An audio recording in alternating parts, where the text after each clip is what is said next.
الاستاذ مجدي فكري لما كنت بكلمه او هو كلمني قال لي اتفضل يا استاذ ياسر، اتفضل يا استاذ ياسر. ما هو انا هنا في الصالون عامل زي المسرح يا استاذ ياسر، كلكم مسرحيين وعارفين. الاستاذ مجدي فكري قال لي حاجه غريبه قوي، قال لي لولا صلاح السعدني انا ما كنتش هبقى ممثل. ازاي يا مجدي؟ دي اول السفر والمطار. دي حقيقة فعلا. أنا كنت بشتغل مدرس ومخرج في التربية المسرحية في أحد البلاد العربية. في أحد البلاد العربية.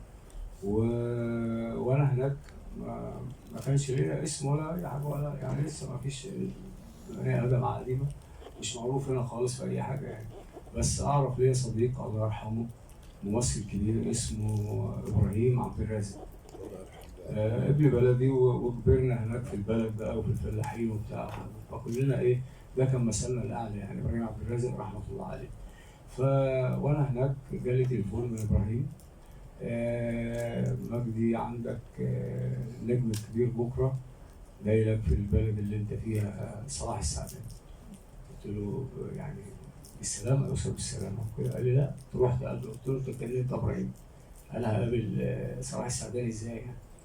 قال لي بس انت تروح له المطار صالة الوصول، ينزل هو من الطيارة، انت تروح له تقول له بس المعلم ابو فراخ بيسلم عليك.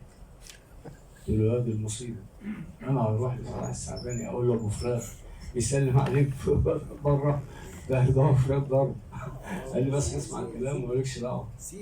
فرحت انا المطار والنجم نازل من الطيارة وماسك الشنطه بتاعته رحمه الله عليه. قلت له كده المعلم ابو فراخ بيسلم عليه. قال لي تعالى ورايا يا ابني، وقام واخدني في ايده وطالع بيا على الفندق اللي هو شيراتون